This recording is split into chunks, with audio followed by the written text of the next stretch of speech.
Hey everybody, how's it going? Welcome to the 21st part of this series where we're building a personal dashboard app using Angular. In this video, we're going to be creating the Add Bookmark View. Alright then, let's get started. Cool, alright, so I think we can now go and work on the Add Bookmark View. So, let's go and go back to the code here, let's go to the terminal and let's generate that component. So, let's do ng generate component, or nggc for short, and then the name of the component, which will be add dash bookmark. Okay, press enter. Alright, and we can now see that we have a new folder here called add bookmark, and it has all these files. So if we go to the template, we have this, and let's actually now go to the routing module and set up the route. So let's go to here, and let's create a new root object. Let's set the path to bookmarks / add, and the component will be the add bookmark component. Okay, put a comma there.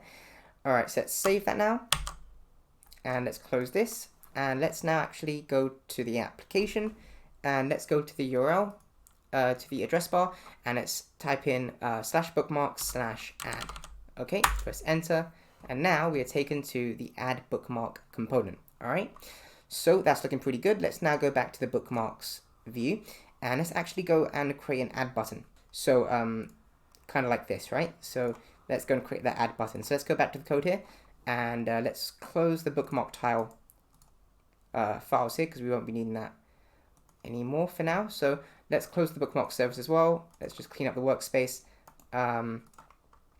Alright, so let's just go to the bookmarks.component.html, and let's create that add button. Let's actually look at the to-dos view, and let's just grab the code for the add button from here. Alright, let's just copy that, close this, and let's go here and paste that in there. Alright, let's save that and go back to the application. Cool, alright. The next thing we can do is we can just add the styles that will position the add icon nicely. So let's go to the style sheet here, and let's style the add button icon. Okay, so the icon that's inside the add button, and then we can do margin right 5 pixels and margin left -3 pixels. Let's see how that looks. Save that, go back to the application, and there we go. Cool. Alright, so that's pretty cool. And if we go back to the code here and close this and just go back to the template, then here we see that it has the router link add. So this should already work. If we just go back to the application and go here and click on this, then now it sends us to /bookmarks / add, and we can see here that add bookmarks works. Okay, so let's go back to the component code here, and yeah, so let's actually close this and let's go back to add bookmark component.html, and let's work on this. Alright, so as the add bookmark UI will be very similar to the add to do UI, I'm going to go to the add to do template, and I'm going to do Control-A, Control-C. So I'm just going to get all of this code and copy it, and then I'm going to go here, get rid of this, and paste it in. Alright, and let's just make a few changes. Let's change this to add bookmark wrapper, and let's give this the title of add bookmark. Okay, and then let's go to this input here. So the bookmark has 2 fields, right? If you go to the bookmark model, it has 3 fields, but the ID isn't an editable field. So it's just really these 2 that we need to create inputs for in the template here. So we have the name and the URL, right? So if we go here, this will be the input for the name. So let's give this the name of name. Okay, and let's set the placeholder as enter bookmark name, like that. Okay, and That's fine. Let's save this now, and let's go back to the application. Okay, and we see this, right? All right, let's just quickly change the text inside this button to create bookmark. Okay, save this, go back to the application. All right, and now let's actually add some styles to the Add Bookmark wrapper, and let's add some padding and things like that. So let's go to the style sheet here, and let's create a style for the add. And let's actually just go here and let's just copy this class name. I'm going to go here, do dot add bookmark wrapper, and I'm going to give this 35 pixels of padding. Save that, go back to the application. Okay, much nicer. Let's give it 5 pixels of border radius.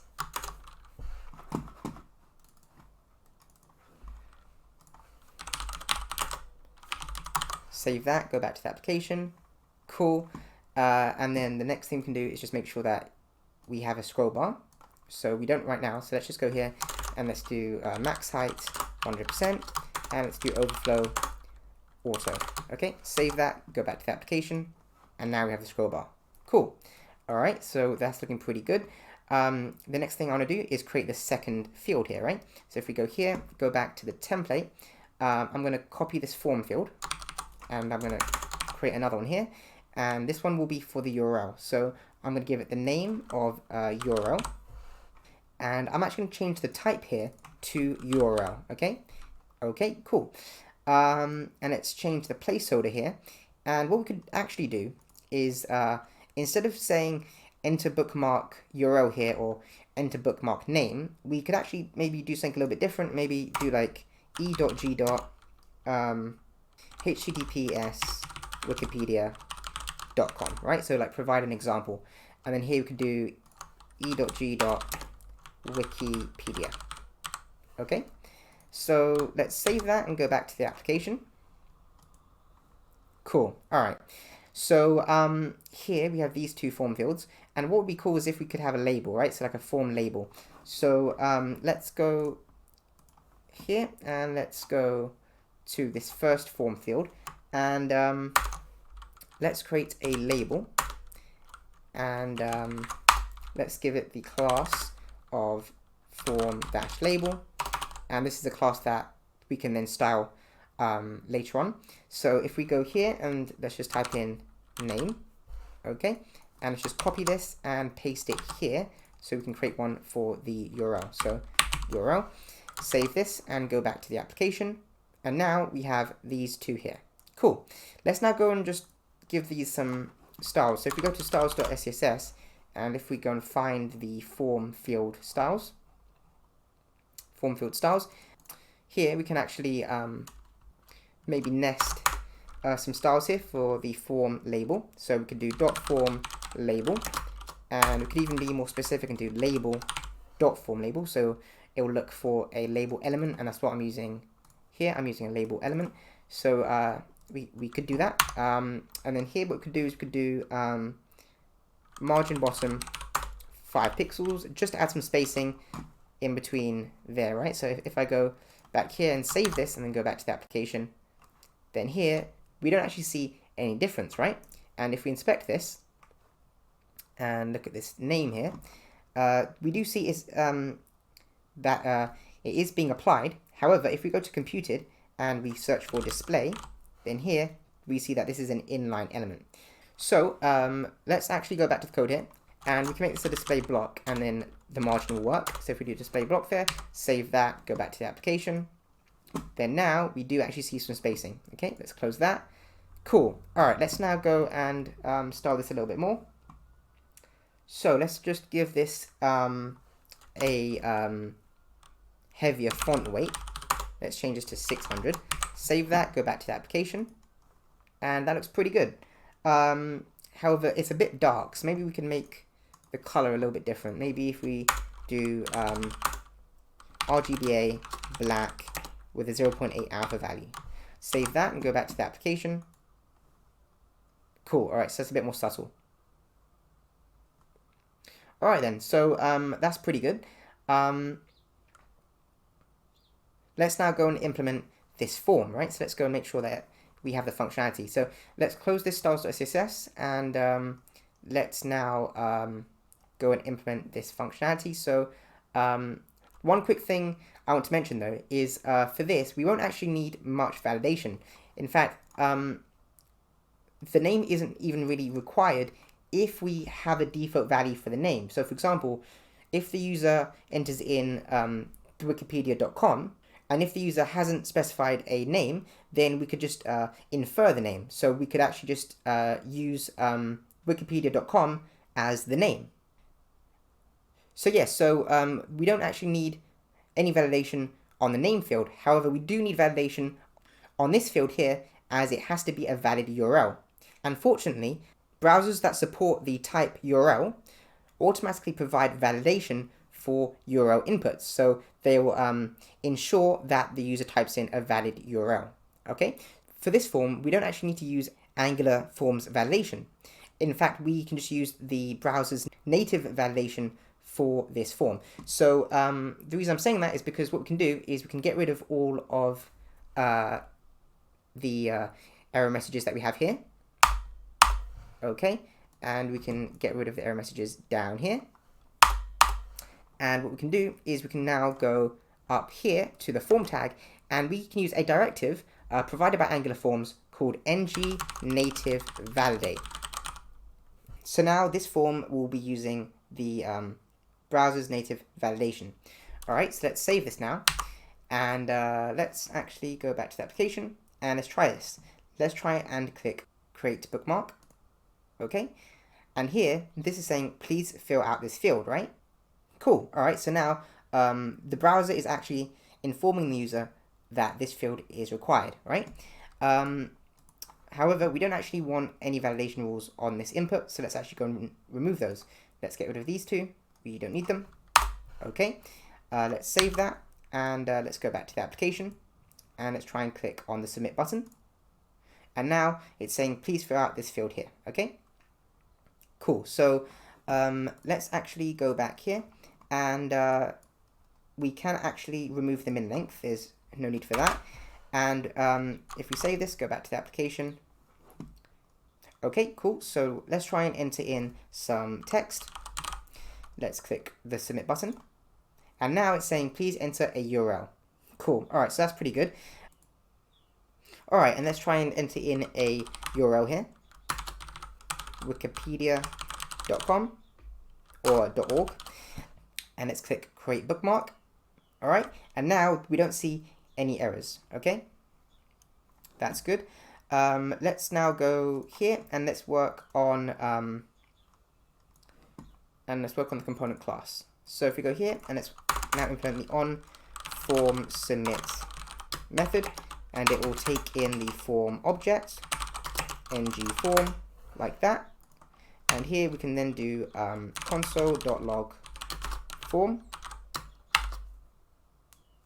Okay, save that and go back to the application. And if we open up the console and go here, let's just clear the console here. All right. Okay, so now let's try and submit the form. Okay, and now you'll notice that we don't get any console log, right? And that's because as we're now using the browser native validation is actually preventing the form from being submitted, right? So if the form is invalid, then onFormSubmit won't be executed. Okay, so let's go back here, and let's try and enter in a URL here, wikipedia.com. Let's try and click create bookmark. And here we now see the ngForm object. Cool. And yeah, so this has got controls, name, and URL. And if we look at the value, it has the name and the URL. Cool. All right. So now let's go back to the code here, and let's actually go to the constructor, and let's inject the bookmark service. Okay. Alright, okay, so now let's go here, and let's get rid of the console log here. And what we can now do is we can do this .bookmark service.add bookmark. And this requires the bookmark object, right? So let's go and create that. Let's do const bookmark is equal to new bookmark. Okay, and this requires the name and the URL, okay? So we can get those from the form value. So we can do form.value.name and form.value.url, okay? And then we can pass in the bookmark to the add bookmark method on the bookmark service. So bookmark there, and there we go. We can actually make this a little bit neater if we want to by grabbing the name and the URL from the form.value object and making them constants like this, right? So if we do const name URL, and we can extract those kind of from the form.value, right? Okay, so now we can actually use them here and just type in name URL like that. Okay, so let's save that now and go back to the application and let's see if this works. Let's go here and let's type in http wikipedia.com. Let's click create bookmark. Okay, let's now go to the bookmarks view, and here we see that we have this extra one here. Cool, so that means it worked, and it hasn't got any text, right? And that's because we didn't specify any text. So what we can do is we can actually go to the bookmark model. Okay, and in the constructor we can actually check if name has a value, right? So if name, or if not name, then we can do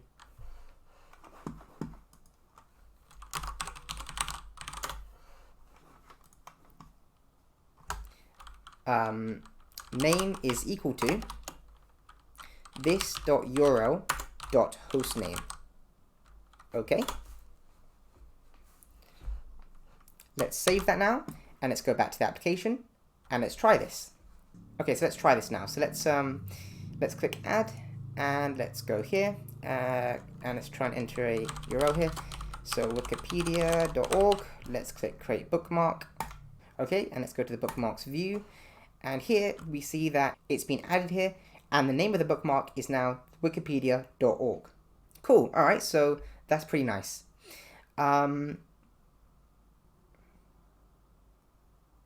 Cool, alright, so let's go back here, let's try and add another one. Let's try and add another Google one. Let's click create bookmark, go to the bookmarks view. All right, cool. Okay, so the next thing we can do is we can actually navigate the user back to the bookmarks view after the bookmark's been added, right? So if we go back to the add bookmark component class, let's actually inject the router. So private router. Okay, and then here you can do this.router.navigate by URL and type in /bookmarks. Okay, save that, go back to the application, and let's try this again. Let's go here, let's try and type in http wikipedia.com, press enter. Cool, and it navigates us back to the bookmarks view. Cool. Cool, alright, so let's go and add one more. And this time let's put a name here, so test name, and let's put http youtube.com, press enter. Okay, cool, and now we see test name. Cool. Alright, I guess the next thing we could do is we could work on the manage bookmarks UI, and I have kind of like a design here of what it will look like. So here we have this sidebar here, and it contains all of the bookmarks, and it's showing the bookmark name here, and these are all links to change the view on this right hand side, which will contain the form to edit the bookmark, right? So that's basically what I want to create. Alright then, so let's now go and start building this.